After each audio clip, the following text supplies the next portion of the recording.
میں غیر مسلم ہوں اور مسلمان ہونا چاہتا ہوں، ماشاء اللہ ماشاء اللہ۔ جب سے گھر والوں کو یہ بات پتہ چلی ہے وہ مجھ سے بہت خفا رہتے ہیں، میں نے ان کو سمجھایا لیکن وہ یہ کہتے ہیں کہ جاؤ کہیں مسلمانوں میں رہو، مجھے کیا کرنا چاہیے؟ کیا جا کر کسی دوسرے شہر میں مسلم کمیونٹی میں رہنا چاہیے؟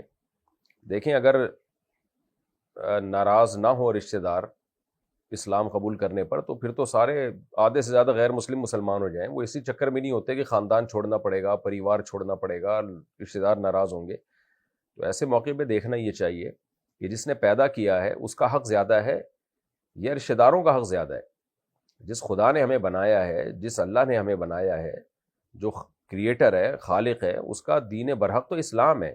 ان الدین عند اللہ الاسلام، اللہ کہتا ہے کہ دین، حقیقی دین اسلام ہی ہے۔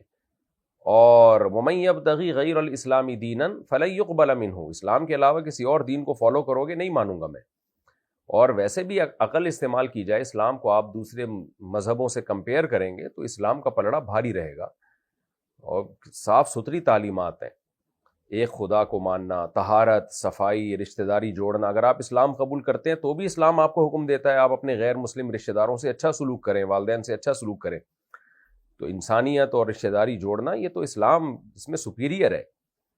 تو اللہ کہتا ہے اگر کسی نے مجھے خوش کرنا ہے تو اس کے پاس اسلام کے علاوہ کوئی آپشن نہیں ہے۔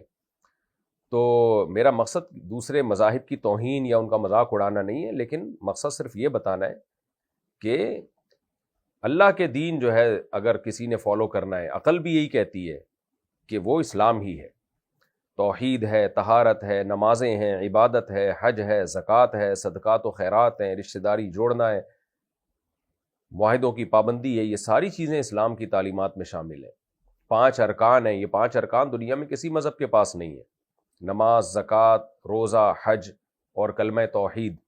یہ کتنے، یہی ایک 5 چیزیں ہی اسلام کی حقانیت کے لیے کافی ہیں۔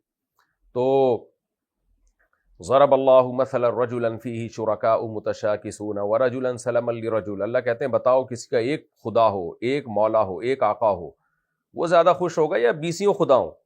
اسلام کے علاوہ تو جتنے مذاہب ہیں وہ تو اتنے بھگوان ہیں، اتنے معبود ہیں، آدمی اس سے ڈپریشن میں جائے، اسٹریس میں جائے گا، انسان کو سکون بھی نہیں ملے گا۔ ایک اللہ ہے جس نے پیدا کیا، ٹھیک ہے ہم نے اس کو دیکھا نہیں ہے، لیکن قرآن کہتا ہے اس کی بنی ہوئی چیزوں سے تم اس کو پہچانو۔ بنی ہوئی چیزیں یہ بنائی گئی ہیں، یہ بنی نہیں ہے، آٹومیٹیکلی نہیں بن گئی ہیں، خود بخود کائنات وجود میں نہیں آ سکتی۔ تو اس لیے اللہ کا دین آپ اسلام ہے، اس کو فالو کریں، رشتہ داروں کو خوش رکھنے کی کوشش کریں، ناراض ہوتے ہیں تو ہونے دیں، اللہ پہلے، جانا تو اللہ کے پاس ہے، رشتہ داروں کے پاس تھوڑی رہنا ہے ہمیشہ۔